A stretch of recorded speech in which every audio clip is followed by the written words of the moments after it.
Welcome, everyone. Thanks for joining us today. Just take a few minutes here, let everyone log on.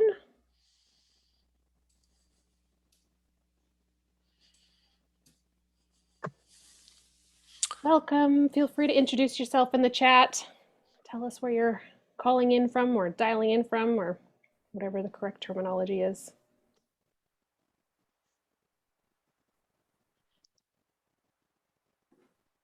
Is it zooming in from? Is that a word we're using there, Jessica? Yeah, should be. All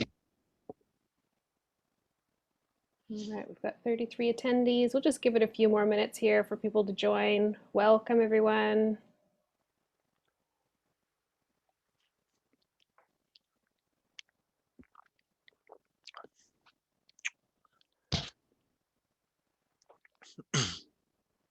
Welcome. Feel free to introduce yourself in the chat there. Or if you'd like to unmute yourself and say hi, feel free.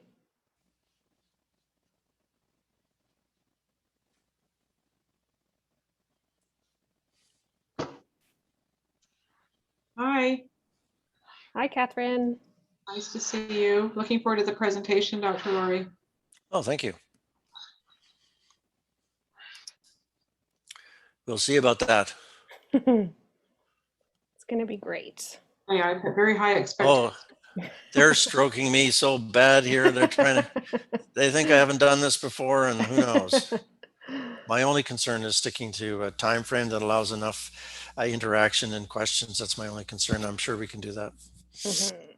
Hi, Mark. It's Peter Neudeck. I'm Hi, not Peter. sure whether you can see me or not. No. No videos, unfortunately, for our webinars. Oh, okay. You look kind of bland there, Peter, just like a featureless Peter. I've got some dark circles underneath my eyes. Yeah, Yeah, no video means pajamas are fine. Well, thanks for doing the work on this. Kidding, right? I'm sure we're going to have an excellent evening. Yeah, I hope it stimulates some change and some thoughtful local interactions. It sounds like people like Dale Nickel and you are great advocates. Yeah, I'm here too. Oh, Hi, Mark. Oh, I thought they gave you the wrong time there, Dale, to just keep you off the scent. Well, actually, they usually hope that I just don't show up. Well, anyway, that's wonderful you're here. Yeah. Thanks. Gail, it's Catherine. I'd be disappointed if you weren't here. You're very. I'm not sure how to take that. So you can yell at me and throw darts, or? In a good way. Oh, okay. Thank you, Catherine. All right, welcome everyone. I'm sure we'll have a few people joining here slowly, but we may as well get started for time. So firstly, I'd like to say welcome. My name is Jessica, the LTCI operations lead. I'd just like to take a moment to welcome you to our LTCI learning series. We're excited you're here today. I'd like to start by acknowledging with great respect and appreciation that I am speaking to you today from the traditional and ancestral territories of the Sauk Nation. I feel privileged and thankful every day to work in this beautiful location. So a couple of housekeeping items first up. Please keep yourself muted as background noise can amplify very quickly. There are CME credits available for this event. A member of the LTCI team will email you a certificate next week for your records. At the end of the evening, we will have an evaluation, so please take a few moments to participate. Your feedback is important for us in shaping future events. So without further ado, I'd like to introduce our presenter for the evening, Dr. Mark Lawrie. Dr. Lawrie is a family physician who has been practicing in Penticton since 1997. He initiated and completed a polypharmacy reduction project through the divisions of family practice there in 2016. After completing a mentoring course through shared care, he individually mentored 6 family physicians in polypharmacy reduction.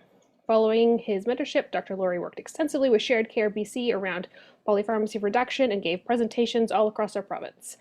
He has collaborated on the Penticton Regional Hospital Polypharmacy Reduction Project and incorporated his knowledge into the care of his cohort of long-term care residents in Penticton.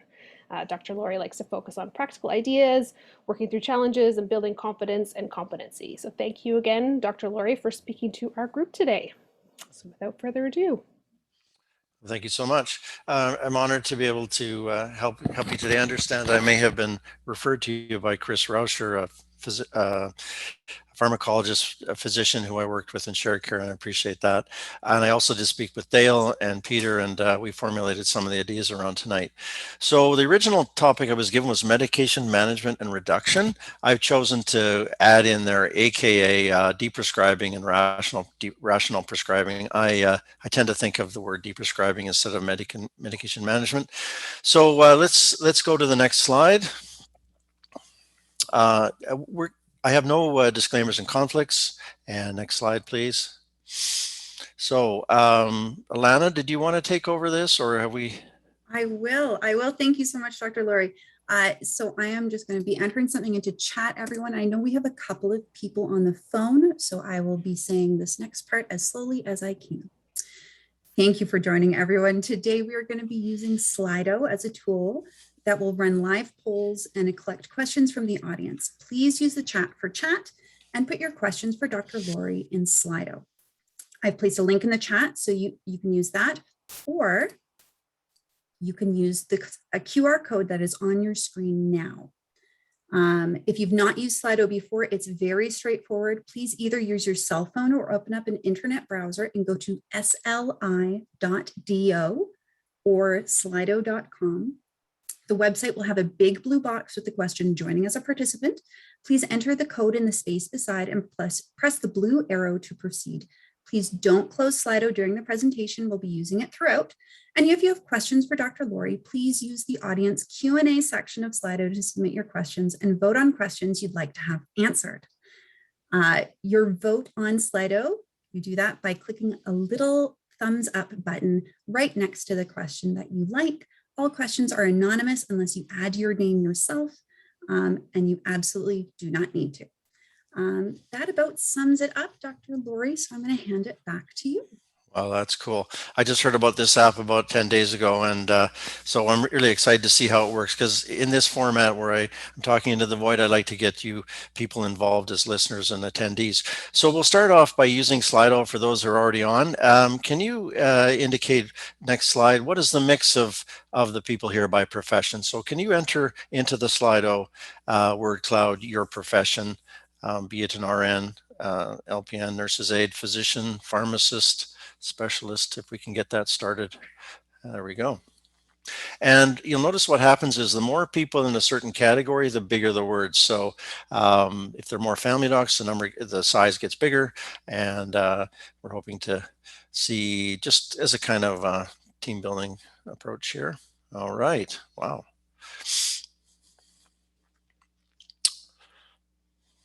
Alana, can you tell us how many people are here so far and attending? It's 21. Okay. 22. And actually, okay, excellent. All right. Wow. I'm really excited that there's a lot of pharmacists here. This is pretty cool. And we're going to hit on how they can help us in this. All right. What do you think, Alana? Another few seconds? Yeah, let's give them another second. We got 46 people in our attendee list right now. Okay. And we got 26 answers, so we're doing pretty good. Yeah. And it is sli.do, and the code to enter is 216025. If you're on the phone, it's sli.do and code 216025.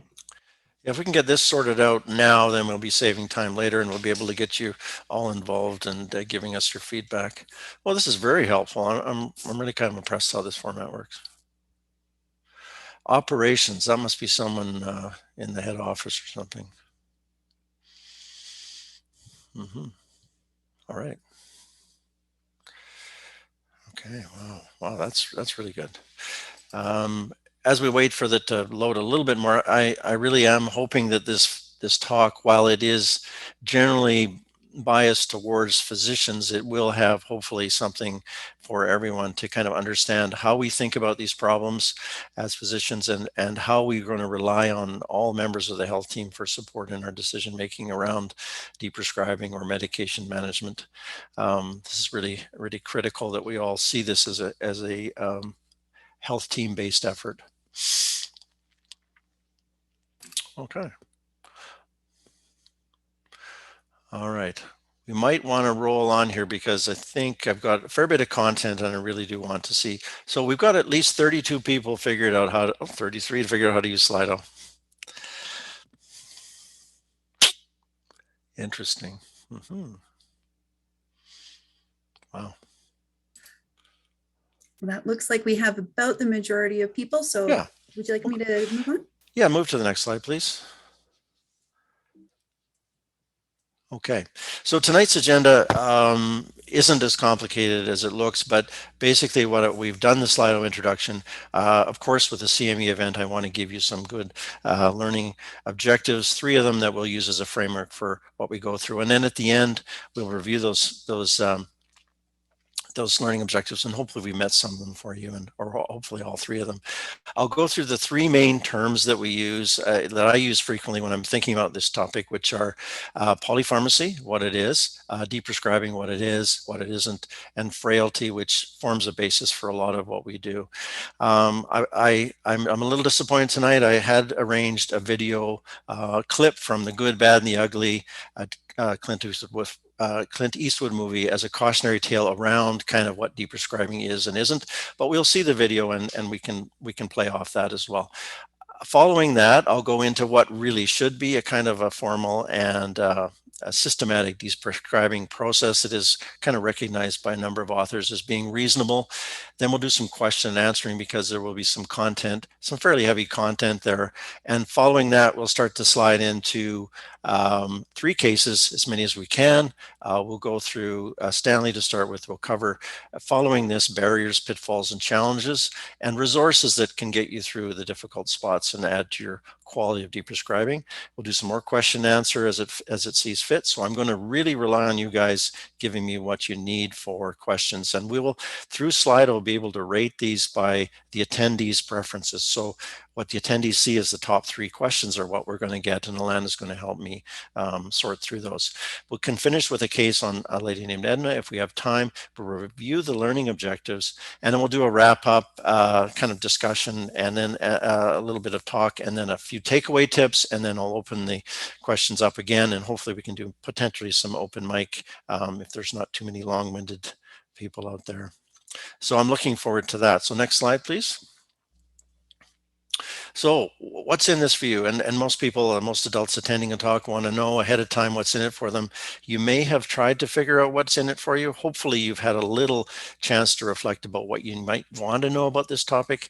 My general approach to this is I'm hoping we can cover what's of value to y'all, and then work towards what I think are the critical parts in this, which generally are the issues around habit change and effective deprescribing. So there's obviously a wide range of experience here tonight. There's a wide range of confidence and skill in this. And most of us, in spite of how good we're doing something, we want to do better. So we're going to work through what's in it for you. Hopefully you had a little time to think about it. We'll certainly give you lots to reflect on. Next slide, please. So here we are, the learning objectives for tonight. So after this session, I'm hoping you can and should be able to, number 1, recognize a deprescribing opportunity. So it's a little different. The way I'm approaching this is I want us to do more of this. I don't want to just have someone hand something to you and say, oh, you need to deprescribe. You've got to figure out when that is, and you've got to figure out who it is, and you've got to figure out when and where. So I want you to develop a deprescribing mindset, and we'll think about what that is, and hopefully you can have that in mind when you're finished. The second point is to describe the process of a medication review, the actual nuts and bolts of what you do when you're trying to sort through the pile of medications, determine a plan, and prioritize your decisions. And also part of that is going to be this element of how do you make it work as a team. Number 3 will be to incorporate and just naturally fold into everything you do collaboration, communication strategies for efficient and safe deprescribing. I tend to be practical. I want this to be efficient. I want you to be able to do this without overstressing yourself. If you don't have the time, we'll look at strategies. We'll look at being safe. And I think everybody wants that. Next slide, please. So here we go. We will have a couple chance to pause in a couple of slides, but let me just first go over these three main ideas. They have dozens of different definitions in the literature, but let's start with polypharmacy, and then we'll follow with deprescribing or med reduction, and then we'll go to frailty, which is a topic I like to talk about as well. So we're going to develop a shared understanding of what I'm talking about for the rest of the talk. Next slide, please. So before we get through this, can anyone please enter for these terms, which of these do you think you have a clear definition for? In terms of, if I was to start this talk, do you know what you're thinking about? Do you have a sense that you might need to know more about it? Frailty, wow, okay. Wow, okay. I know the numbers will go down because one person is very confident started it all off. And hopefully this forms a basis of us being able to reach to the points that are most significant. And at the end, if you were to think about it, hopefully reflecting, you'll say, yeah, I think I've reached a point of a good understanding of that particular word. Okay, so we'll wait to maybe 30 or so people. Hopefully they continue to sign up. Excellent. So polypharmacy seems to be, and for the most part, these things are, well, I'm glad to say that not everyone is totally confident about deprescribing, because that's what I hope to add to your knowledge about tonight. Okay. Well, I bet my definitions aren't the same as yours, but I hope they're all practical and effective and do the jobs we need. Okay. What do you think, Alana? When should we call these polls off? I don't see these numbers moving too much Okay. more. We can All talk right. about- So there's a high degree of sense of what polypharmacy is. There's a fairly high degree of what frailty is, and there's a better than average idea that I think I know what deprescribing is. All right. Next slide, please. So let's look at it. What I think of polypharmacy, there are dozens and dozens of definitions. So let me just go on my other computer here and get my cue cards here. Really, if you just boil it down, it's the use of more drugs in a given person, I didn't say patient, but I could, than are appropriate for that person. A lot of the literature chooses between medications and drugs, and medications are longer to type out, so I use the words drugs. And I think we just have to get over the idea that in Australia, they use the word drugs all the time. So it's the same as medication.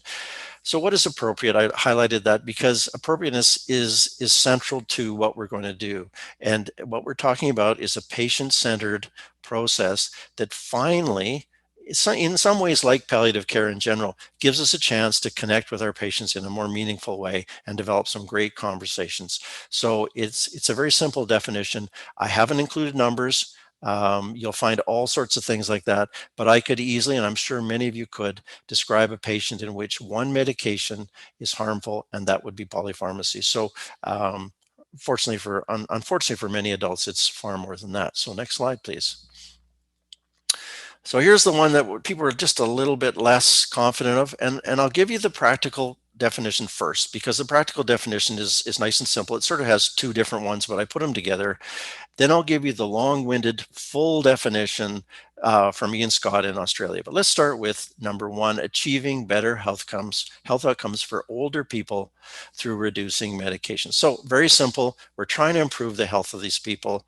We're not just trying to slash medications and drug numbers. We're trying to improve health outcomes, mainly older people, and we're doing it through reducing medications amongst everything else we do.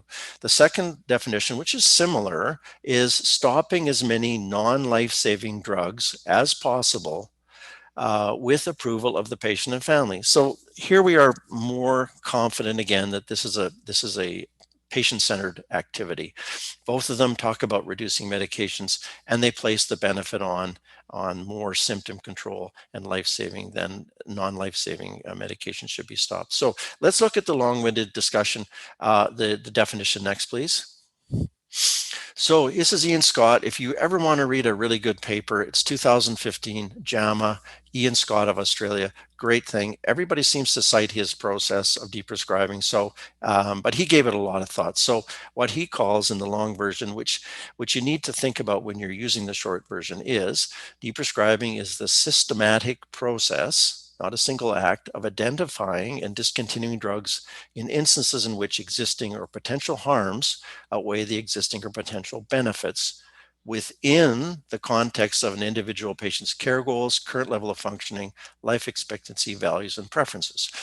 So a very holistic view of things, and taking into account, which we don't often do, that frequently harms are occurring in these elderly, frail patients, and benefits may be marginal or non-existent. But he goes on to say this is really a positive patient-centered intervention with inherent uncertainties. And this will be a topic we go back to over and over, and requires shared decision-making, informed patient consent, and close monitoring of effects. So it's a process, it's patient-centered, it's a positive thing for us to do. And we'll get into why we have to stress the positive, and then we'll get into some of the real uncertainties and why that holds us back. Okay, next slide, please. So finally, the third definition we'll go through is frailty. People are quite confident in that. It has a number of definitions as well, but it is basically a clinically recognizable state of older adults with increased vulnerability. And that results from age-associated declines in bodily function, physiologic function, and reserve the ability to tolerate changes across multiple organ systems, such as the ability to cope with everyday or acute stresses is compromised. Why is it important? Because frailty creates a system in elderly patients that is unpredictable. Normal, healthy physiology in young people, you give them a stress or a medication, and the results are fairly predictable. In the elderly and the frail, often extremely unpredictable. And so we need to know that that uncertainty is present, and we need to use it to drive our thinking, and not always expect things to look like we would normally in a system that's linear versus nonlinear. So it's very important in how we appreciate that when we're going forward with deprescribing. Next slide, please. So I'm going to ask you next on the slide, how much deprescribing are people here doing currently? Can we have next slide? Many of you are deprescribers and some of you aren't. So if someone can give me an idea, how much of this activity do you think you've done in the past couple of weeks? Has it been one patient? Oh, wow. Wow. Okay. Wow. There are some active deprescribers. Excellent. So within that, obviously, there could be multiple drugs, and there probably are. So we'll get into how often, how many drugs should be deprescribed at a single time in a single sort of process cycle, because I think deprescribing is a cyclical process, and we'll get into that. So that's a fair bit of deprescribing. And so clearly people are either dealing with recurring challenges and overcoming them, ignoring them, or doing some sort of a deprescribing effectively. So all of that is very interesting. Wow. So I'm impressed. I really didn't think there would be that much deprescribing going on, and I'm excited that this is becoming what we would like to see, as a guy named Garfinkel says, routine deprescribing, not a special thing that we do once in a while. All right. I'm not sure everyone's on Slido, but we're getting an idea that, first of all, I had no idea if anybody was deprescribing, so I think they are, and that's great. So we see a mix, and you know what? There's probably huge opportunities in there where we could deprescribe further, and so we're going to be hitting on some of those points later. Next slide, please. All right, this is the big disappointment. Delana let me down. I had a clip from Clint Eastwood's movie, The Good, Bad, and the Ugly, because I did have a talk before where I talked about good, bad, and ugly drugs, and this is the theme. It's got a beautiful song, and we'll have a look at the video. Lana, you want to just play it? We won't get sound, but you'll see what's going on here. Okay. And we'll stop the video before the rest of the shooting starts in a couple seconds here. All right, good. That's You can tell fine. I've not watched that video. Thank you. Yes. Okay. So what's going on here? Well, it's kind of like deprescribing in the Wild West. If you think of all those crosses of the dead drugs and all those guys standing are the bad drugs and hombres to be figured out. And it's very clear in Clint Eastwood's world. It's very clear what's bad, what's good, what needs to go. Unfortunately, there is no uncertainty there. There is no collaboration. There's no teamwork. The deprescriber, potentially you, if you had this idea, would stroll into the facility and start the chaos. This is not a chaotic process, and we never want it to be that way. But I kind of like the music, which we couldn't play today, and I kind of like the idea of how different, effective, and safe deprescribing is from the gunslinger. So what do you think about that? So so there really isn't much that is uncertain in this world, and certainly Clint never goes back and figures out what went wrong and how to fix it next time, and no one has any input. So next slide, please. So this will not be Wild West deprescribing. So if we sit back and we look at what we're going to be doing, we need to know, as I mentioned in the beginning, learning objective was who needs deprescribing, and this often gets missed because we miss a lot of this. And if you don't recognize something, you won't see it. You won't be able to kick in with your cognitive and your reasoning and your great conversations. So who needs it? Generally frail people, people with a lot of medications, people who have changed in their status. When would it be? Well, frequently there are signpost situations that are just classic for deprescribing, and those can be things like when the person deteriorates, goes into hospital. Frequently there's massive prescribing in the hospital and not any deprescribing. So that's a great opportunity for someone, unfortunately usually people aren't tasked to do that, to take stock of what's going on and why this person ended up in the hospital, probably because of some prescribing problems to start with and frailty added on.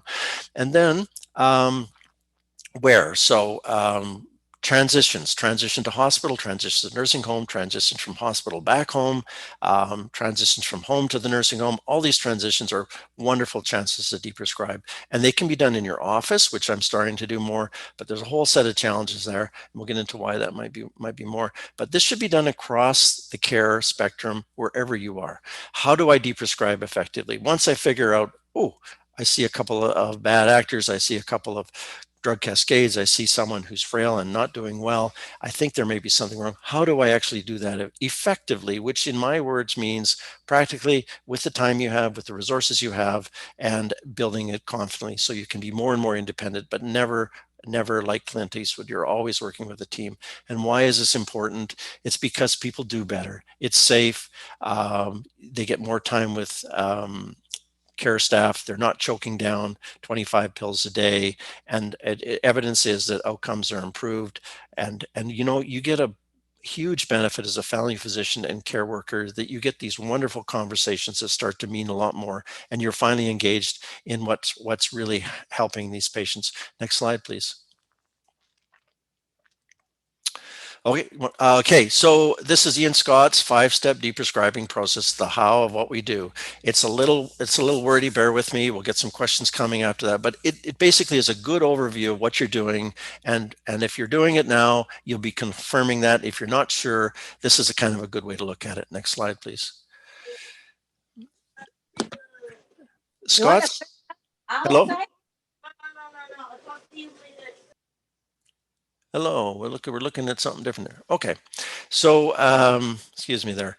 So his 5-step deprescribing process is this. I'll point out what he does leave out, and what, of course, we've just alluded to was someone has to see some polypharmacy or something that should be addressed to address polypharmacy, and should deprescribing be considered. You can't do this unless you figure this out. So that's probably the number one thing that I want to stress today, is you've got to have a deprescribing mindset.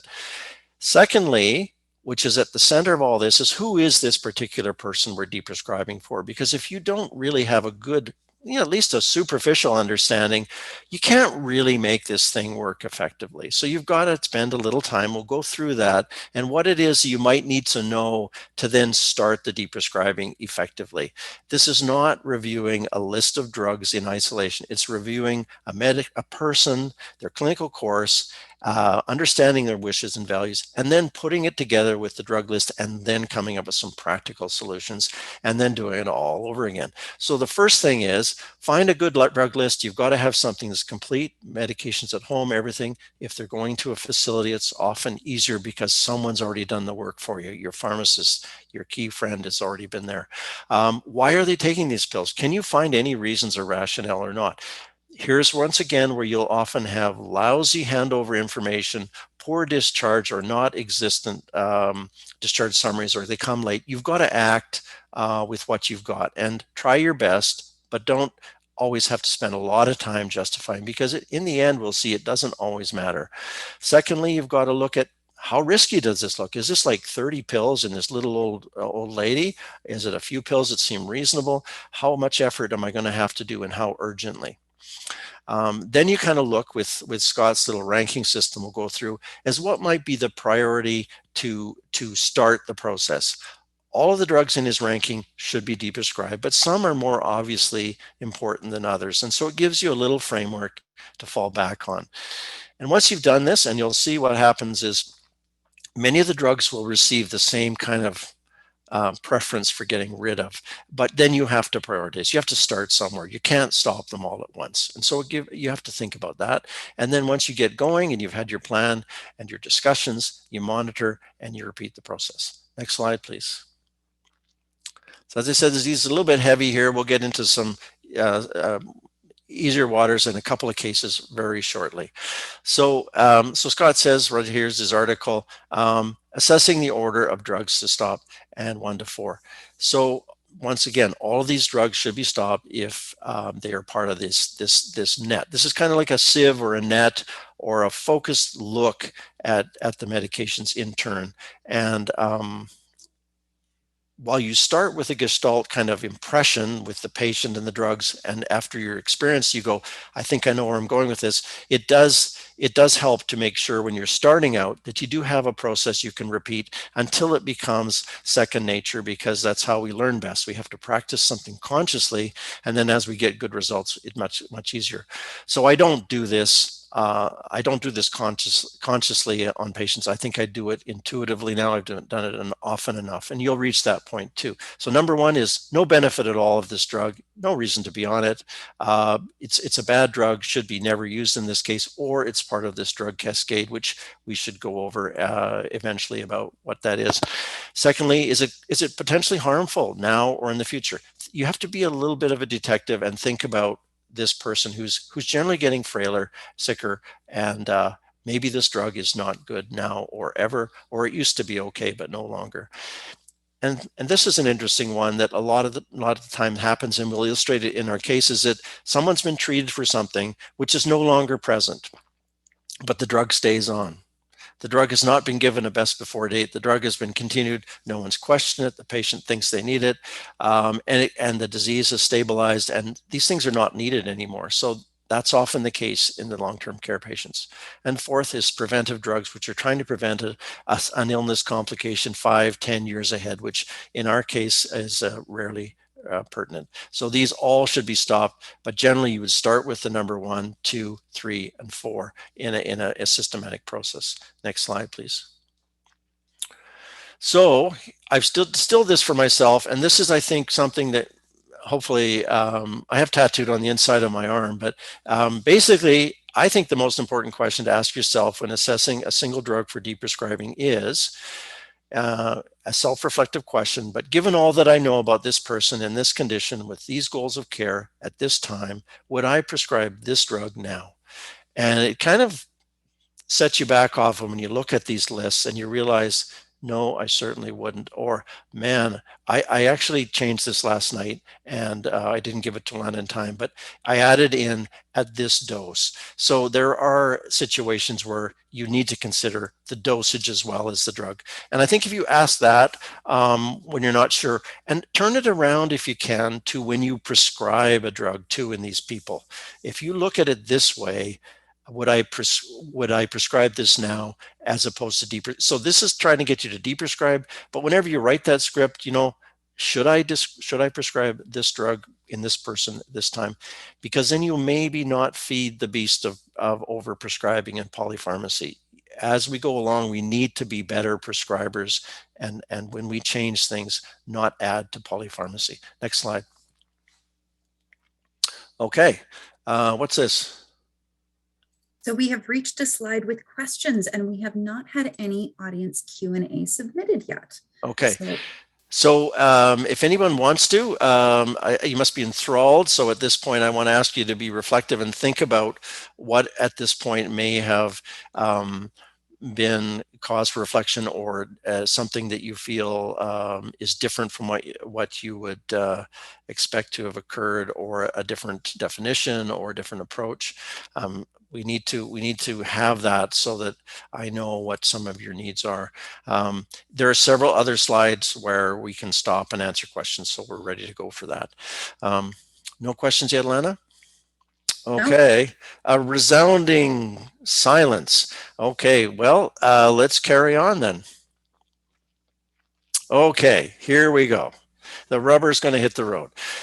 Case number 1, Stanley Tufts is an 89-year-old widower, just admitted to your long-term care facility. He has a daughter who works in long-term care as an RN.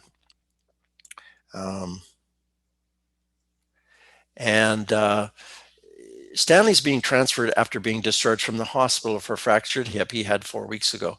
He was previously living in assisted living, but functioning reasonably well, and he remains confused, in pain, and incontinent of urine.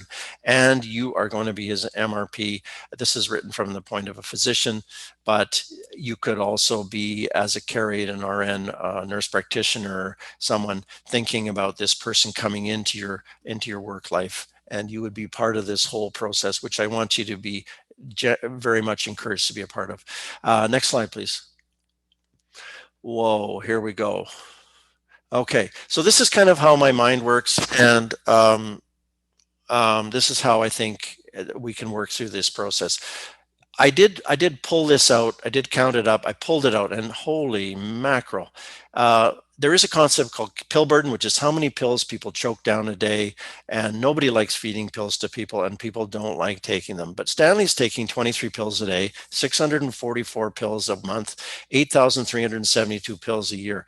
One heck of a pile of pills. Okay, that's a heck of a burden. I don't even know how much that weighs.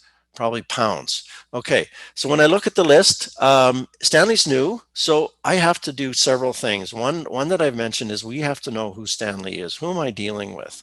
So what I'll get right away, generally from my information, is I'll get a problem list that includes diagnosis, which I almost find practically useless in many cases, because at the end stage in frailty, these are often less of an issue than these problems. The functional problem list, as I call it, is what Stanley lives with every day.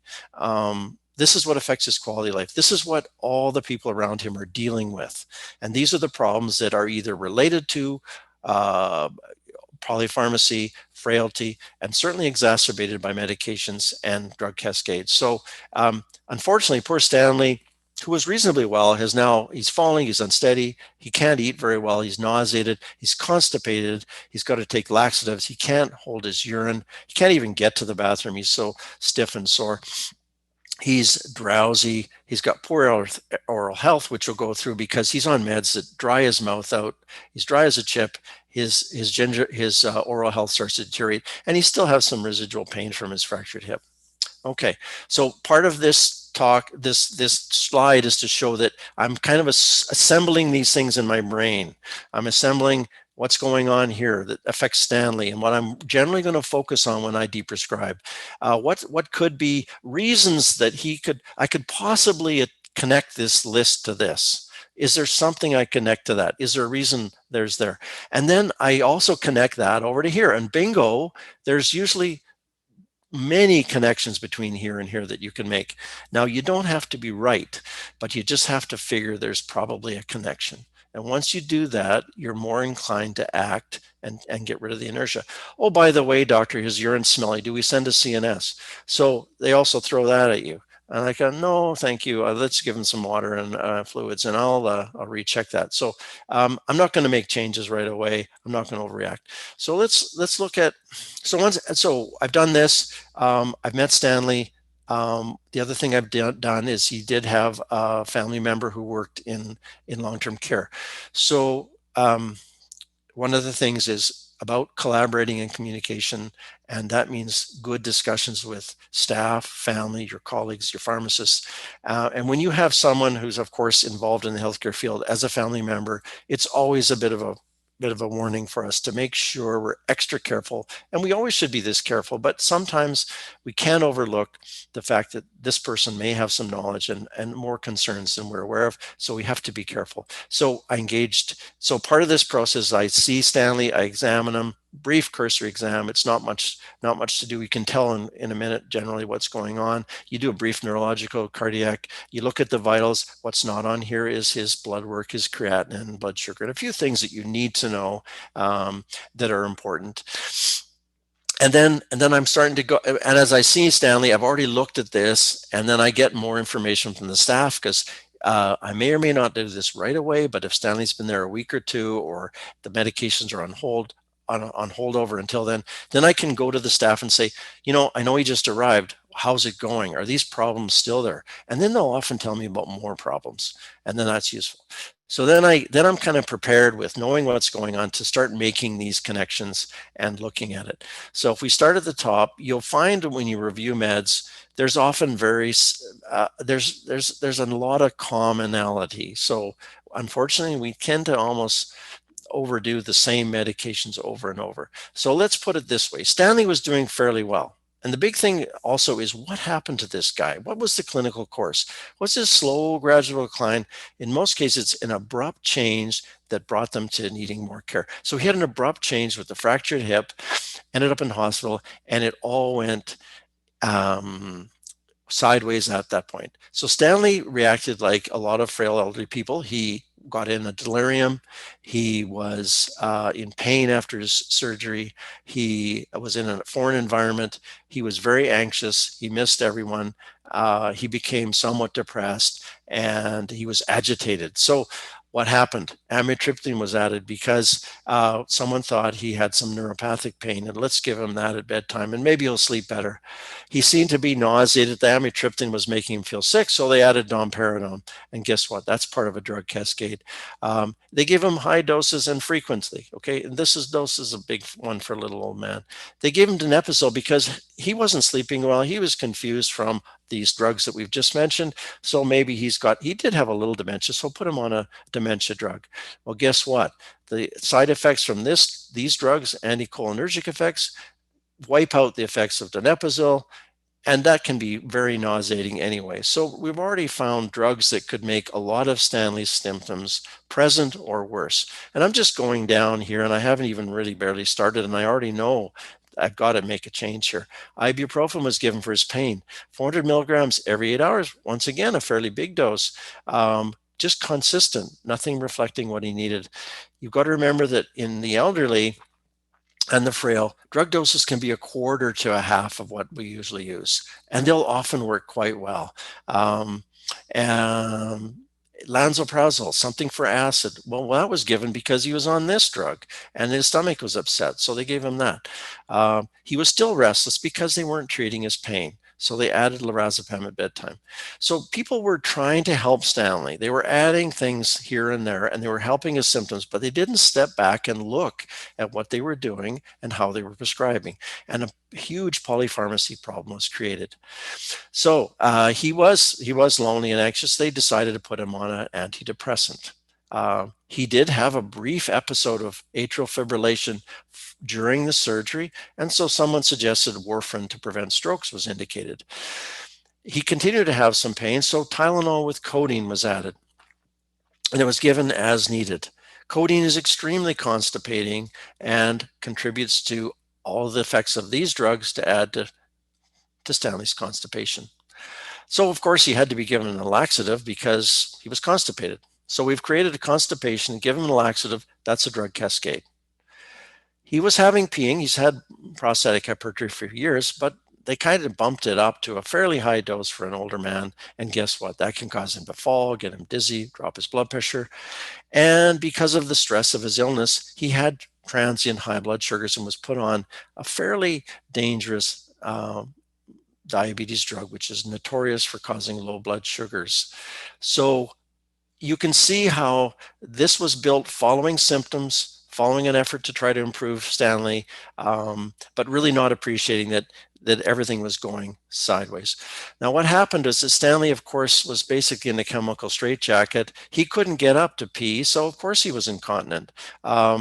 And that was one of the reasons the drug was increased. He was drowsy from all the effects of these drugs. His mouth was dry. He couldn't eat. He lost his taste. He was still having pain in spite of all this. It wasn't really that effective for him. And he could barely walk because he was so unsteady. So it was determined after 4 weeks that Stanley was not going to improve, and it was time to bail to long-term care.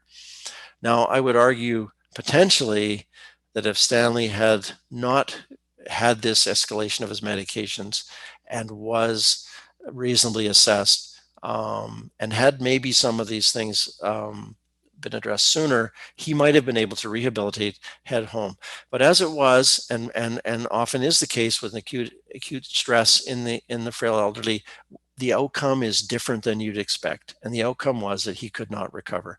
So we'll see whether Stanley can recover. In fact, some cases I've seen patients recover enough with my deprescribing to exit the nursing home and go home. Certainly not a common thing.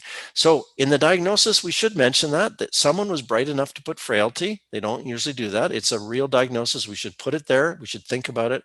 BPH is prostate. Depression, really, it really wasn't much of an issue. And Stanley hadn't really been depressed that much in his life. And he'd been on a low dose of sertraline, but he really didn't need it, and nobody had really addressed that. He had high blood pressure, not anymore with all these medications as treatment. And his diabetes had been very mild and generally managed with diet.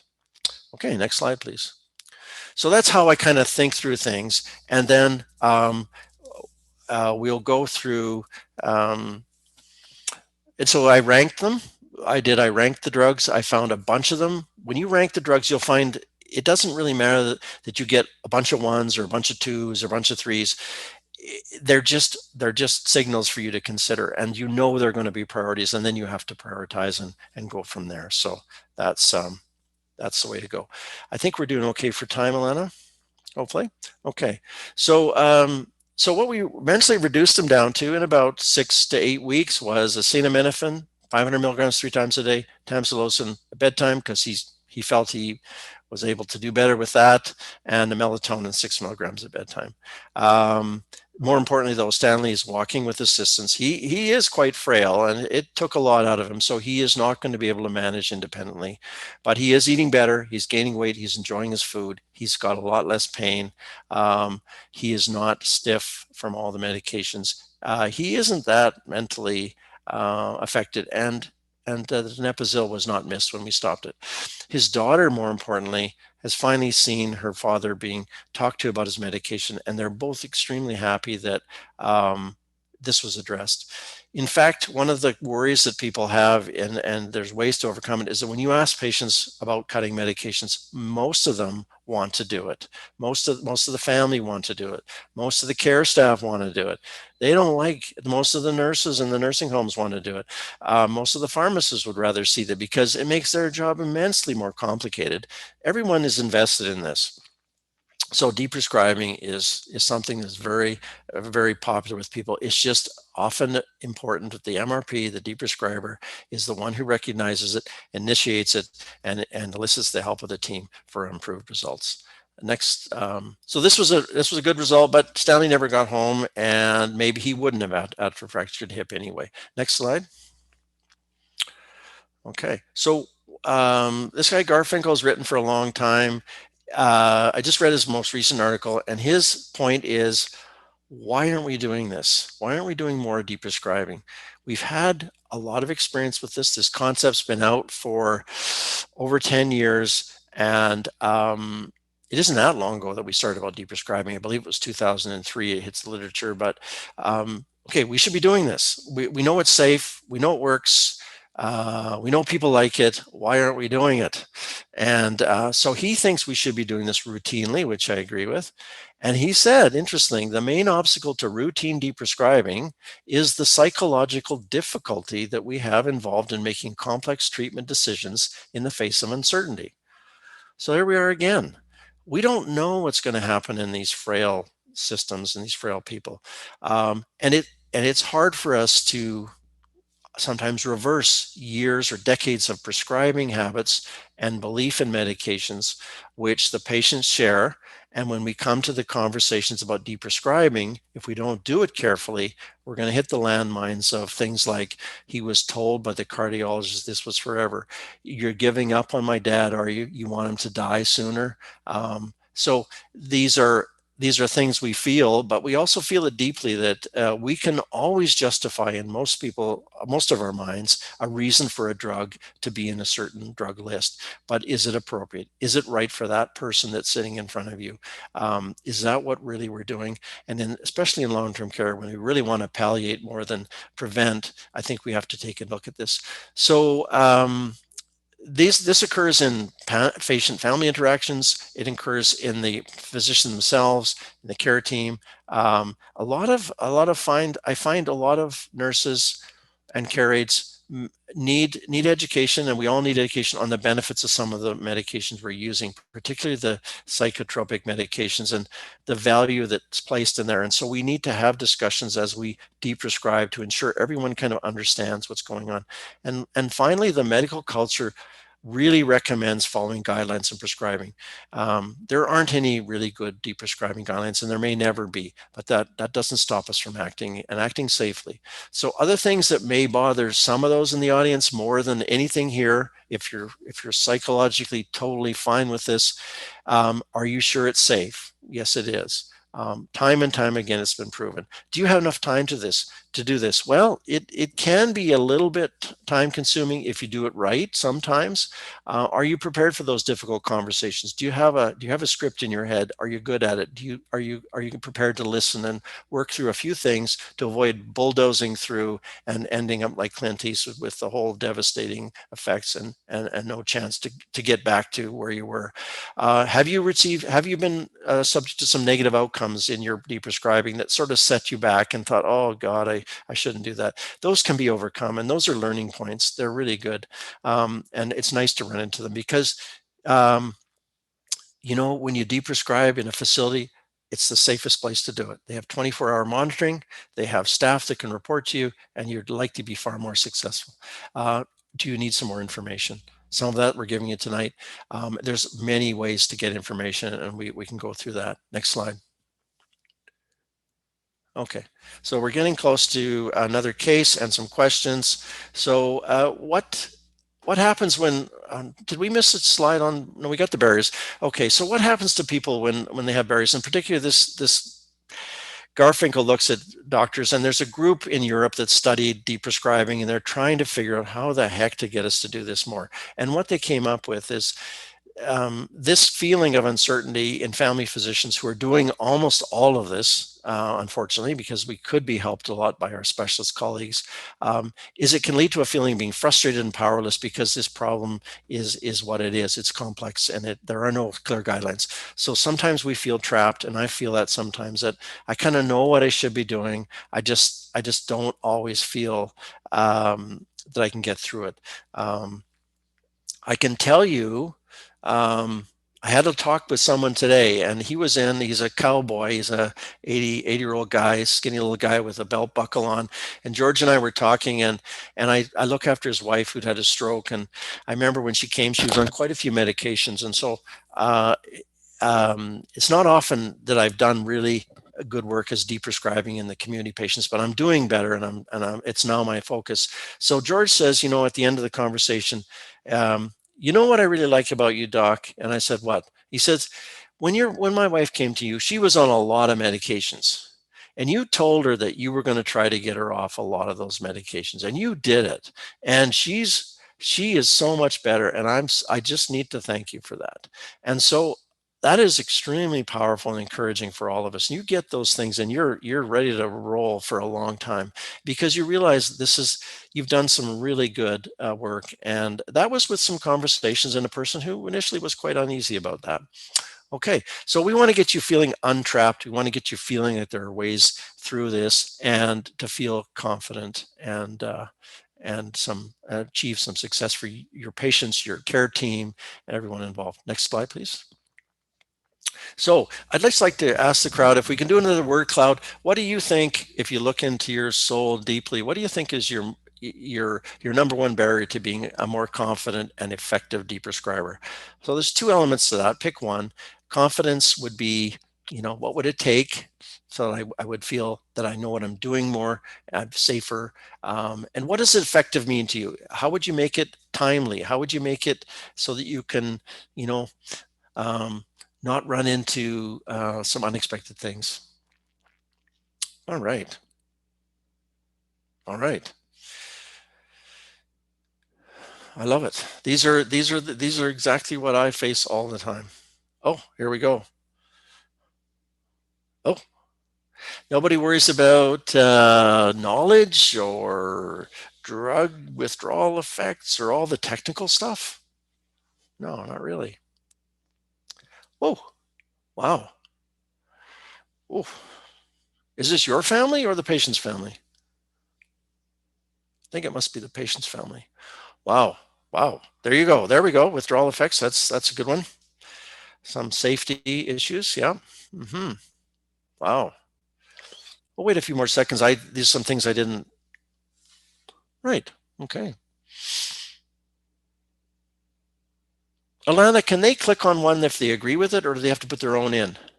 You can, if you put in the exact same word I as see. somebody else, it will make it bigger. And so we're definitely seeing Excellent. some Wow. themes here.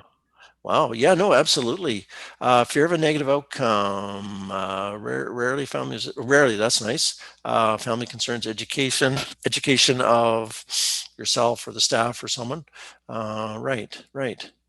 So what we're looking at here is a lot of emotionally loaded stuff, right? A lot of emotionally loaded stuff, as well as some technical things. And once again, this is something we need to acknowledge, that this is something that makes us uneasy sometimes. And if we've had a few bad interactions with family, you are burned for a while. And I want you to be a little more flame resistant here. Okay, and you won't even start the fire if you do it right. I talked to Dale Nickel when I was starting this. He's a physician who works, I think, solely now in long-term care, and he was firmly in the camp of having these really important discussions, setting the landscape, and then proceeding. But it's very hard to do it without those up front. I've minimized that so far in my discussion about deprescribing, but clearly this is, I have some talk at the end, and clearly this is something we really need to focus on tonight, is because these kinds of other things seem to be kind of fading into the background. So let's look at some more technical things that I might have to go over next. So these are all emotionally related, eh? Wow. Okay. Is this the next slide here? Okay. So when you deprescribe, and all these things, we got to breathe. We got to make this kind of a part of our life and enjoyable to some extent, and be technically good at it. We want to get better. And when we have these kind of emotional reactions, we're not going to run away, because we know this is essential work. So we're going to have to be able to kind of face them on and take some breaths and deal with them. So some of the unexpected but expected pitfalls when you deprescribe are, guess what? The symptom just got worse. Or, oh my God, the disease got worse. Okay, fantastic, I think, because I'm working to figure out what this patient needs. And if they need this, And this dose I'll have on it because that's what they need to be comfortable. This really helps me. If there's no changes in 90% of my experience, then they didn't need that medication, and it was really not making the effect I thought it would, because guess what? They're frail. They don't respond the same way. And my logic about disease management is very different. I have to just experiment, and often it's a totally safe experiment in a controlled environment. Withdrawal symptoms was mentioned. Yes, yes, yes. We're not experts in drugs. There are ways to get around that. Generally, what it is a tapering strategy with a little bit of brains around it to say, what could likely happen if the worst thing happens? Guess what? Withdrawal symptoms tend to be the adverse of what you're trying to do. So if you're trying to give a person an anti-anxiety medication, guess what happens when you stop it?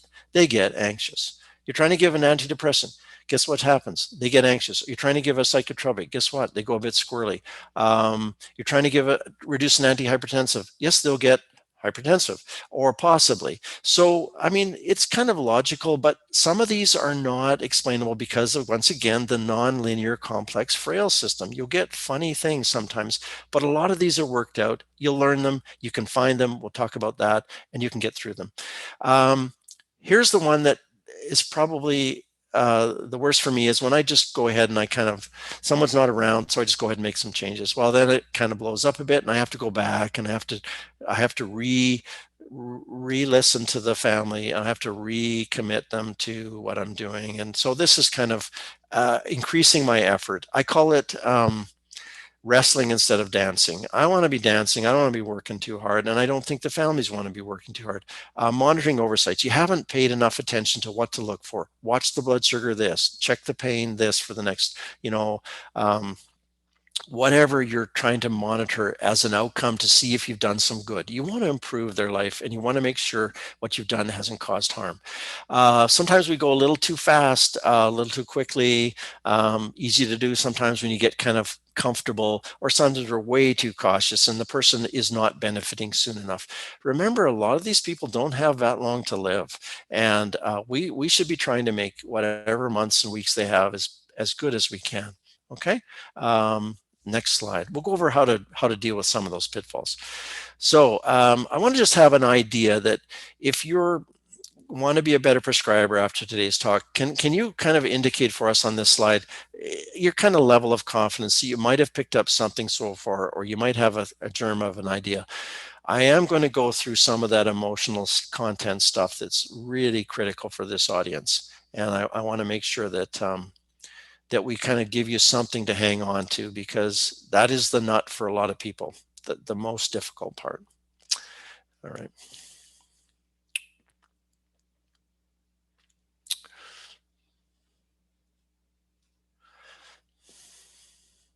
I'll let you on a little secret, and I hope it doesn't change what you're doing. But I had another slide that was going to be here called importance and confidence. And the reason is I was thinking if I would talk to this crowd about motivating themselves to change. And the key number in those two scales, I left out the importance because I figured it was important because you're here, is the number 7. And psychological research shows that if you're 7 or above in confidence and importance, you're more likely to be able to facilitate change in yourself, a change in behaviors, a change in habit is what we're talking about. Little habits, consistent habits will make you a better deprescriber. So 7 and above is a good way to judge yourself. If you're an 8, great. Why aren't you a 9? Get to a 9. How can you get to a 9? If you're a 6, why aren't you a 5? You're better than a 5. So how would you get to 7? So this is a tool to kind of give yourself a sense of where am I in this? And if I'm going to continue to be an effective prescriber and change some habits, I need to kind of see if I can fit myself into the 7 or greater, and then try to edge myself up and recognize that I'm not down here, and I should build some confidence based on that. So it looks like there's a fair bit of confidence, and I'm really excited that. So clearly the big bulge is here. So 7s, you're not 6s, you're not 5s, you're not 4s, you're not 3s, you're not 8s, 9s, and 10s. What would it take to make you an 8 or a 9? What would it take to build that confidence just a little bit more? I think what we'll do is we'll go to the next slide, and that will maybe the psychological part is what we really need to think about building that confidence. So before how are we doing for time here, Lana? We're doing okay? Yeah, we got Okay. 30 minutes left. Okay, so at this point, I did talk about you're not alone. You work part of a team. I really like getting input from my care aides. I always talk to them. They're the ones doing things, and I use them a lot. So tools and resources to make yourself effective. Start is something you may have heard about. It's an acronym for stopping unnecessary drugs in polypharmacy in older people. START is the other part, which we should never forget about. Is a lot of the time we're looking with this gunslinger attitude. We're gonna shoot them all. We're gonna get rid of all the drugs. But in fact, you may uncover something that is beneficial for a person, or you may want to change a drug that's more effective, like stopping codeine and adding a low dose of hydromorphone, often extremely effective and much better for the patient. So what else are you missing? Keep your mind open for that, because some drugs will add to their quality of life. MedStopper is an interesting one. I think James McCormack from UBC and Therapeutics Initiative has this site. It's really cool if you're kind of more starting, but it helps sometimes when you need information. You can build a profile of drugs. It gives you kind of like, are they green or red or orange? Which red should be stopped? I mean, it tells you is there benefit or not. And when you deprescribe, it can get back at those deprescribing or withdrawal symptoms that people were kind of thinking about. Excuse me. It lists them. And it gives you very good tips on tapering, which is often. I'll let you in a secret. There's not a lot of tips on tapering. My tips are usually 25 to 50% of the dose every 1 to 2 weeks. Keep going, and maybe with some of the psychotropic drugs, slow down a little bit when you're getting down to about 25%. But it's not rocket science, and most of the time, it only applies to the more significant drugs like the psychotropic meds, your antipsychotics, some of your cardiac meds. You just have to be a little reasonable, but a lot of your drugs can be stopped willy-nilly. And I'll say in the next case just how I might stop some of them right away. Shared Care BC is a site it's got some interesting stuff for people that want maybe a little more evidence-based clarity on making some decisions over at least a half a dozen drugs like statins or PPIs or hypertensives in the frail elderly. They try to put a little bit of evidence behind it. It's quite reasonable, and sometimes it helps. The other thing that you should know is in there, and it's a little gem that I want you to look at. There's some video clips by a guy named Trevor Jans from the Kootenays. Trevor is an amazing guy who has a residential care practice, and he has a manner of introducing these end-of-life issues and topics and talking to people in a compassionate, patient-centered, listening sort of way. And if you're kind of wondering about a script or a style, you might tune into some of those videos. They're great. The Beers list I don't even pay attention to. It's a list that's produced regularly about bad drugs. Well, they're kind of obvious. I don't pay much attention.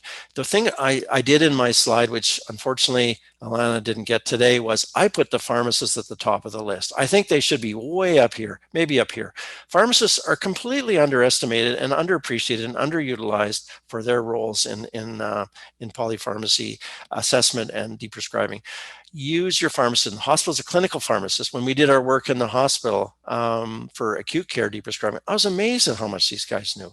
And they had an approach that was quite different than mine, and we could work together. And I often could mine them for great information. I've also used them more early when I did deprescribe than I do now, because I could get some useful information. But they're a huge resource that we should never forget about. Next slide, please. Oh, there we go. Let's go. Wow. We have questions. Oh, fantastic. We absolutely have questions, and people are voting. So thank you so much for people who are liking questions that you'd like to have answered. It looks like Peter's question has come to the top. Oh, Peter, you're such a nihilist. Okay. No, I agree. What I did was I did mention that Stanley felt better on this. That's questionable. This was after a couple of cycles after the 6 or 8 week period, and we had seen great strides in Stanley, and we'd come to a point where he was on 3 drugs instead of 12 or 13, and he had feeling a lot better. I would never stop trying to reduce that to 0. If I could, and I fully understand that. We did watch him. We did check his pressure. He didn't fall, and I think tamsulosin is probably minimally effective. So that would be one I would look at. Approach to glaucoma preventing drops. I just did this the other day. I didn't continue them on. I just thought, what the hell? I mean, for years I've slavishly put these on. I mean, what is glaucoma going to do? I mean, these people generally are not going to get an aggravation of acute glaucoma. They're not going to present with a painful red eye. They're going to lose peripheral vision, which they probably have lost already. And guess what? Most of my patients don't read. They don't need their peripheral vision. They need vision to be able to see someone in front of them. This isn't macular degeneration. I don't know that there's much role there. But I do find this brings up the topic of pushing back against your specialist colleagues because they're not having these discussions. They don't appreciate the complexity of the frail elderly person who really doesn't want these things. Maybe these things sting. Maybe the nurse has to fight with them to open their eyes every day, 3 times a day. You know, there's a cost to this. It's a burden to give this. So I have just started, took a big step out over the edge this week, and I didn't fill those on a new patient. So I'm going there. I think you can too. Should all hypertensives be mod? Probably. I mean, if I've got someone I had a lady, she came in, a lot of these patients I see are people I haven't followed for years. So I'm always kind of shocked and I get on my horse when I see how many drugs they're on. But it did actually work when I did my work with the group of mentorship and Deprescribing. When we did the cost analysis, when we did the work, I was the lowest. I was saving a lot of money and my patients were no worse off. So should this be stopped? Probably. I mean, what is this? This is a preventive drug, right? Is it causing any symptom improvement? These people are in palliative care, most of them. Now, your patients in the community, yeah, you may want to be scaling back. I would consider that we should be looking at reducing doses as people go along. You know, here's a big fallacy we forget about is that the fact that you're on a drug and you've been on a drug for 5 years, 10 years, 20, doesn't mean it's still a good drug. It doesn't mean it's still the dose is good. It doesn't mean you're not having problems for which you're prescribing something else. It doesn't mean they're feeling crappy because of this drug. And we have to get rid of this idea that a drug that's there is not causing a problem just because they've always had it. That's a fallacy, and we need to be very suspicious. So I don't know whether you'd say all. I have a few patients on low dose, one of our cases coming up, but I think it should be a consideration. It's not going to add to the quality of life. Is it going to cause a stroke? Probably not. They probably have lead pipe arteries, and it's probably not making a lot of difference. Calcium and vitamin D, very lousy evidence. I don't know. I look at the dietitian now and I just say no half the time. Depends.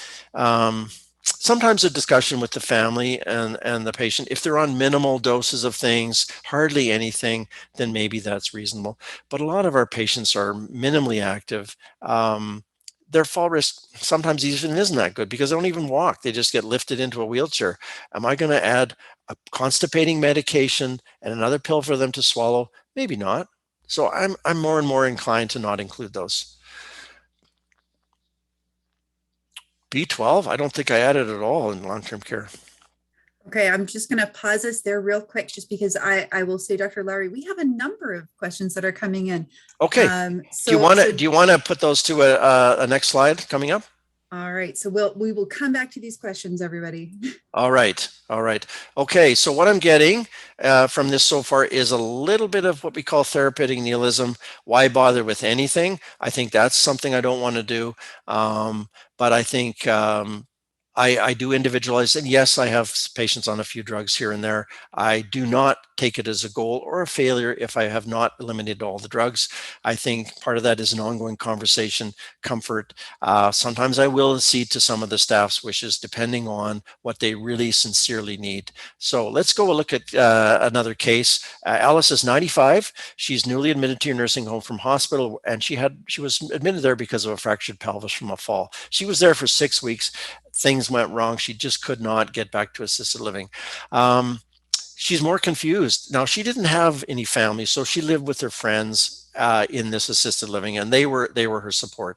She's incontinent. She has some pain. She needs help walking. She's slurring her words. She has a mild dementia history, some early Parkinson's, diabetes, depression after her son died 5 years ago, and things have drastically changed. You know, this case took me about 1 minute to write. These are stories we hear so many times, and we become so used to this. Unfortunately, a lot of this is polypharmacy, and prescribing is important. So look at the topic geriatric syndromes. These are things we run into. So things like confusion, falling, trouble walking, constipation, incontinence. These are all syndromes that have multiple causes in the frail elderly, and medications are often at the heart of them. So when you see these conditions, you're thinking, you got your mindset on, you got your polypharmacy hat on, and you're ready to see why you shouldn't do something different. So there's been once again, here we go. It's not a slow clinical change. There's an abrupt clinical change in function, cognition, ADLs and everything that's happened to her. Why should all that happen? Well, a lot of it can happen just because of the trauma of an injury and a hospital stay. But a lot of it happens because of how we treat these people and how we end up prescribing too much for them. So next slide. So apologies again. Today I did write down something here that I'm going to refer to in my other computer here. I did have a little more definite indication of my thought process. Okay. So what I'm going to do is I'm just going to go down, and I will show you. Okay. Just on the side there, what I tend to do. Okay, so once again, this is like Stanley, huge list. And where do you go with it? Well, I kind of tell you what I did, and it was supposed to be on the right-hand side. Basically, the actions I took were I started with the information gathering phase. There was a question about gathering the med lists and all this stuff. Well, if I'm fortunate to have someone transfer from a hospital, then I have a good med list. If I'm someone coming from home, well, then someone hopefully on the nursing staff or community care has taken stock of that and given me some idea what's going on. Then I look at the functional issues here, the problems that this person faces every day and the staff are dealing with. And I also look at the diagnoses that come or not come, and I try to make sense of why this list exists. Then I look, as I mentioned again, at what's happened. Why is this now? What happened? And that's the same when they go into hospital. What happened? Why is this change? And those are opportunities to look. And this clinical course doesn't make sense that she'd be that bad. And so she could be, but maybe medications are there. So a sudden clinical change. And what was the baseline? The baseline was reasonable functioning in the community. Maybe we can get there. Maybe we can't. I have discussions, and I have to do that with the staff because they often have a little bit experience, or sometimes I'll deprescribe after, I'll come back in a few months, we'll do some more deprescribing, and I'll have discussions with the staff, the family, the patients. Those are important. We'll discuss how we can make those work. I may or may not see the patient before the discussions. I usually do. Of course, I would most of the time, because I need that whole image in my head with the problems, the diagnosis, the meds, what this person looks like. And then I can go to the family or the patient more carefully and say, hey, this is where I think we need to go. How are you doing? And what are your goals?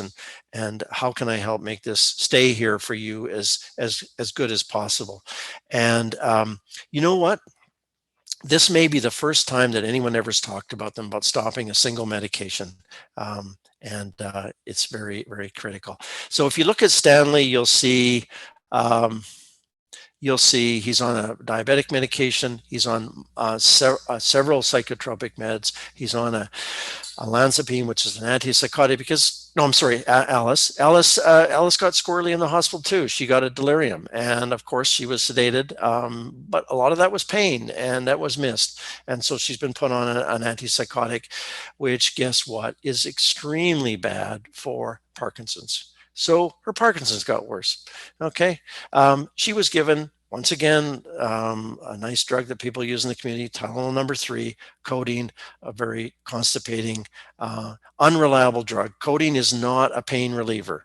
Codeine is a prodrug. Morphine is what it's turned into, and it's very, very haphazardly done by different metabolic people. I don't know what it does in the frail elderly. I have no idea.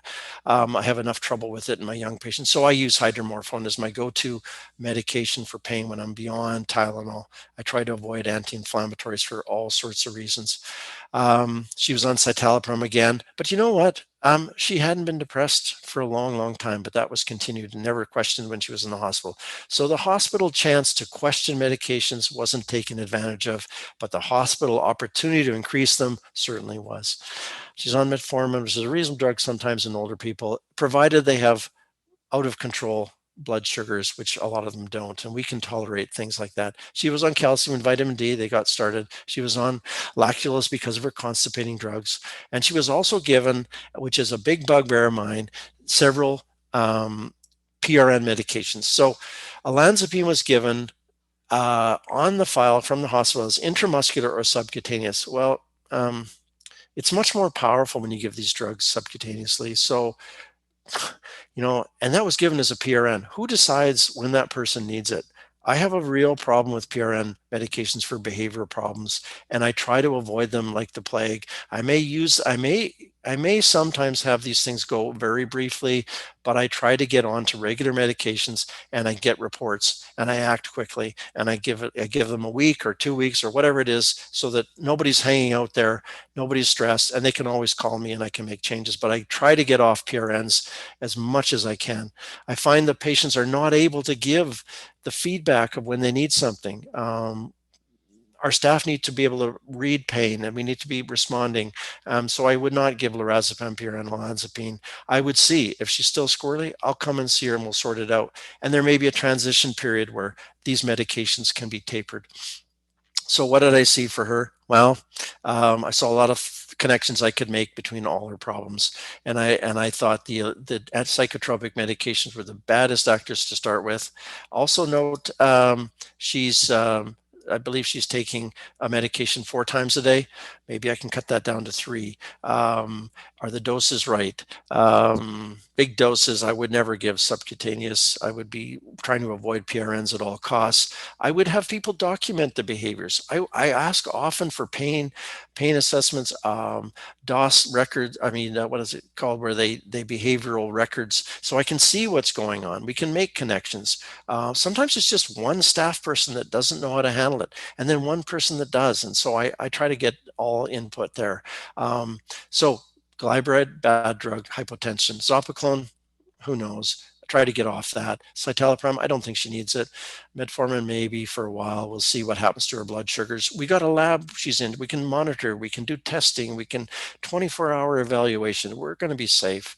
Lactulose, probably not on a fiber diet. I work with a dietitian who desperately wants to get people off these laxatives and often is very successful.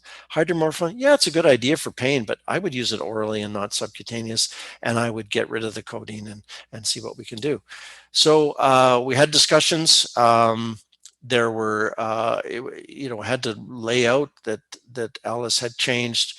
I mainly had discussions with her friend. There was no family, so her friends were more than aghast that Alice, who had always been priding herself in being healthy, was on these pills, and she had actually sort of mumbled to them that she was tired of swallowing them, and the nurses were more than relieved to be able to reduce that.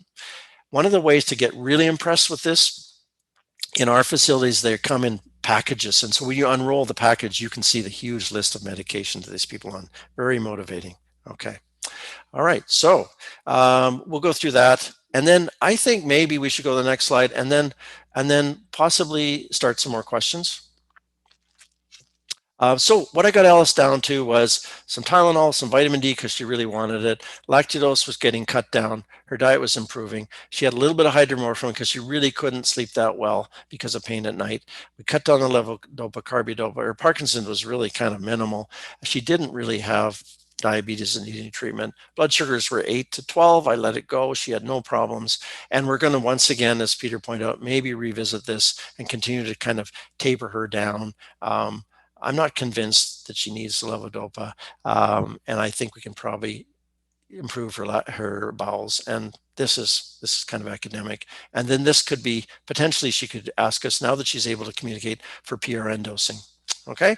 Now, what I want to point out, that 6 months after we did all this, Alice died. So guess what? We have to always remember these people in their final weeks and months of life, and we need to make what differences we can that are effective for them. And we can do good in that. Ignoring this robs them of quality time at the end of their life. Okay. What's next? Okay. Keep her coming here. Oh gosh. Wonderful. We have about 7 minutes left, so let's see Okay. how many questions we can do. All right. B12 supplementation. I don't know. I don't usually check B12 levels there. You know, I think it's the chances of them having neurologic complications that would manifest before their natural end of life is probably not good. I don't think I have a single person on B12 supplementation. I would think hard about that. If they came in on it, that could be, once again, you know, if they had a good B12 level, they don't need B12 for years after a good level sometimes. So should anyone remain on thyroid supplementation? Probably not. A lot of thyroid medication is started for minimal indications. If you really look at it, slightly elevated TSH, it's subclinical hypothyroidism. And unless you can document a really good reason, and they may have been started in hospital when they were sick and it was not accurate. So, I mean, you certainly can stop it. You can follow up with a TSH in 6 to 8 weeks. You can be totally scientific about it. And I think maybe that should be discontinued as well if there's no reason for it. Okay. This is what I want to get into, some of the discussions here.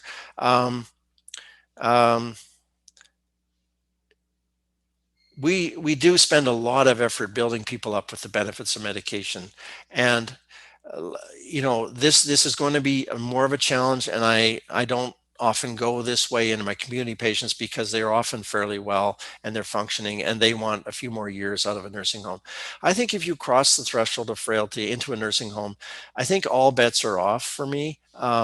I will accede to some wishes, but what I usually do is start with acknowledging what's changed for this family and how they're dealing with what is a declining health and wellness in a family member, and their worries about them dying, and them not wanting to be missing out on being guardians of their loved one.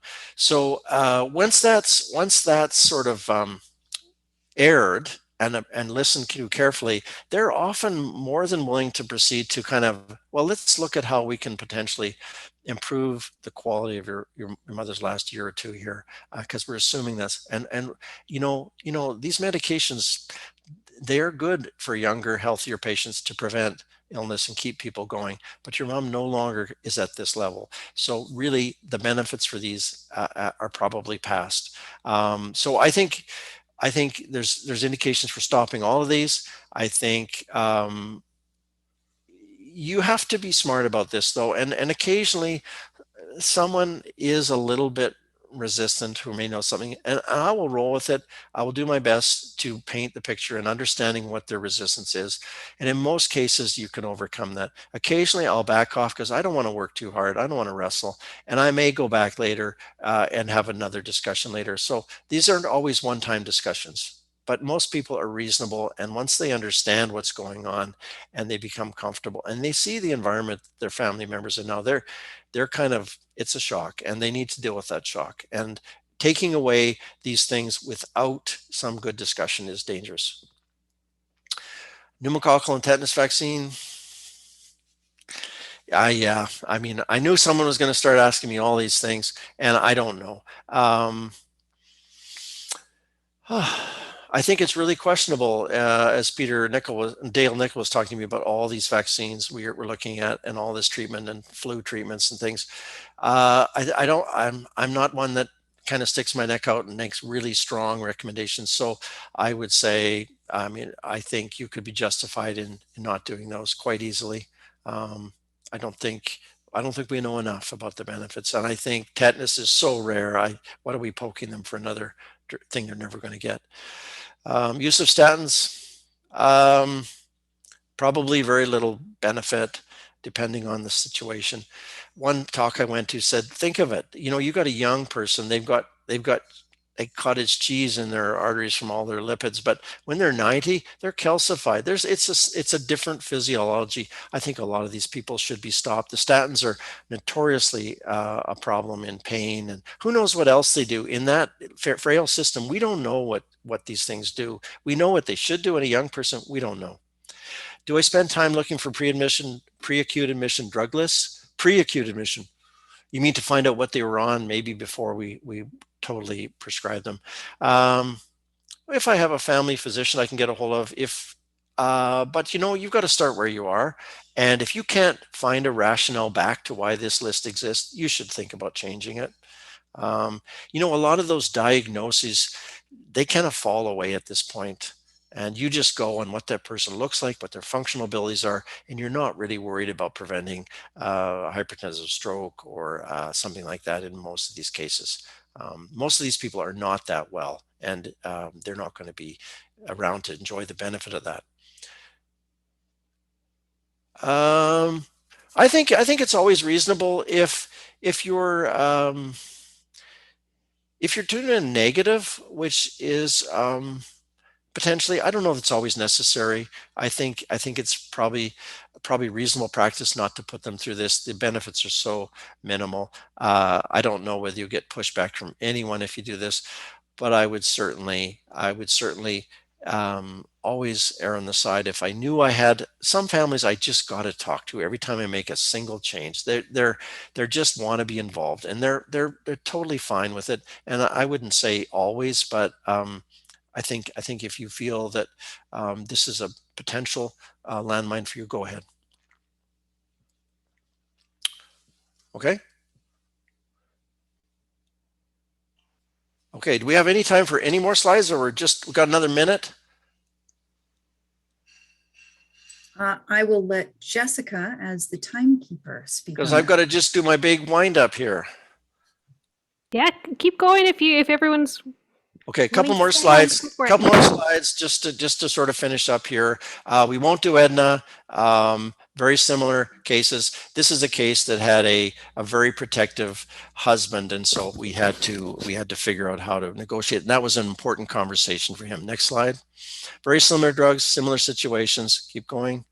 Next slide. Once again, good. So here's my general prescribing plan. It's basically the 5 steps, but I want to stress that it's a iterative, repetitive process, carries forward, but tends to have an assess, acting, and repeating phase to it.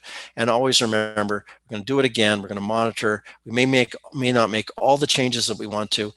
Don't feel you've failed. It's not practical to make all the changes all the time. Okay, next slide.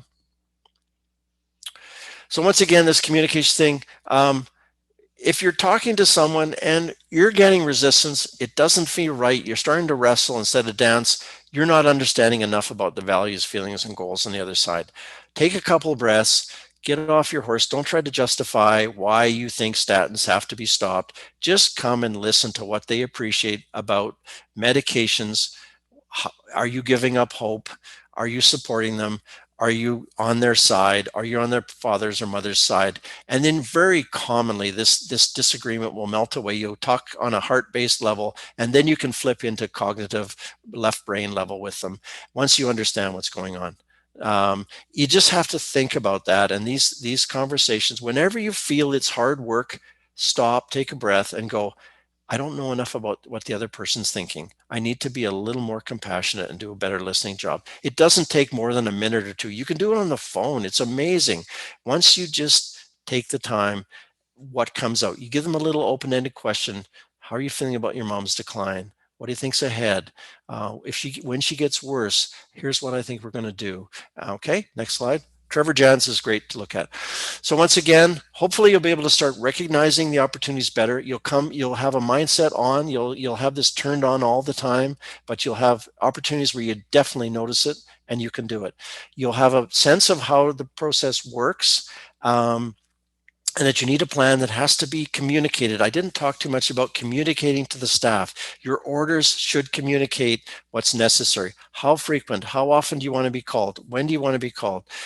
Put in your progress notes what you're expecting might happen. Be aware of the deprescribing adverse effects, and make sure you're communicating. This is the number one strategy you identified that you're needing to work on. There are models for that, but it's basically how are you doing? Can we talk about this? You try to get the landscape before you approach reducing medications. They've already given up. They're already losing a member of their family. They don't want to lose what they think is necessary to maintain what little they have left. And it's your job to show them you're not maintaining much of anything with those medications. In matter of fact, you may be shortening the quality of life they have left. So once you do that, it's often very easy to facilitate a change. Next. We're just at the big wind up here. Next slide. So some takeaway points, just a few things. Remember, residential care, at which we spend most of our time, is kind of like palliative care. Focus on symptoms and disease control versus prevention. What makes them feel better? If it doesn't make them feel any better or doesn't control something that's out of control, maybe you should stop it. You'll be better off. They'll be better off. The pharmacist will love you for it. The greatest predictor of polypharmacy is the absolute number of medications. Pills of any kind, supplements, eye drops, anything, laxative, it's all pills, it's all medications. It all makes polypharmacy worse and adverse outcomes. When in doubt with a drug, taper it and monitor. If you really don't want to stop it, most drugs can be stopped. NSAIDs, codeine, Tylenol with codeine. I mean, it goes on and on how many drugs you can stop. But if you're in doubt, you could taper a little bit. Don't take very long. Any new symptom or change in a condition in your patient who's frail is probably or could be due to a medication or combination or cascade. If you bet on the medication, you're right most of the time. Before you're going to prescribe, look before you leap and address drug cascades. They're there all the time. We contribute to them and we forget that we're doing it. These are complex situations, but if you take a holistic look, you'll figure it out. Enlist your pharmacist health team, your nurses, your LPNs, your fellow physicians, your specialists who may be a part of this. Actually, most specialists are getting on board if you ask them. Individualize your care, roll with uncertainty. It's always going to be there. It never gets clearer. It gets easier. Communicate well, be reasonable and efficient. Don't beat yourself up. Be a dancer, not a wrestler. Without guidelines, act anyway. Collaborate, it'll work. Okay. Are there any other chances for questions in the last couple minutes, or what do you think? Don't have any questions right now. I will say that the chat is filling up with people saying thank you. Oh, okay. We can't put up a word cloud to say, okay, well, you're welcome. And I hope it's been helpful. My goal, my intention is to facilitate in you the confidence to make some good changes, that it's really good work. It's safe. It's been proven around the world, and some of the world's experts are just saying, why aren't we doing this? People, we can do it. You need to work as a team, use your pharmacist. It's a great time to have these wonderful conversations. I often will just, tell me about your mother when she was young. What was she good at? What made her life? And it's so cool. It's just, I don't have to worry about all the other stuff I do in my regular patients. It's a very cool opportunity. I love it. And your staff don't want to be shoveling these pills down their throats. Okay, thank you so much for listening, and I hope it's going to help you. We'll have these slides available. I'll put the amended ones, which are slightly better. And I'd encourage you to look up shared care, MedStopper if you want. Have the conversations with people, and and look broadly at this topic in your community patients, and be aware of those transitions. Okay. Thanks, Mark. Okay, Dale, are you okay, And Dale? don't forget to, I know you're going to retire from your office sometime soon, but we need you in long-term care. So hang in there. Oh, look at the faces. Who's David Clinton Baker? Wow. There's real people here. I'm excited. This is very weird talking into the void, but I just stared at Alana and she got me through it. And you have a great team there. I wish I could know more about you guys, but yeah, we'll work on that. Please don't look at the video of me on shared care. Okay, if you want to waste a few minutes, I'm there. I'm just jabbering away. But anyway, I had a video. Okay. Thanks, Mark. Thank you so much for coming to speak to us today, Dr. Lawrie. I'm I honored, really appreciate it. and I hope it's helped. Thank you very much. Good night. Thanks, everyone. Hey.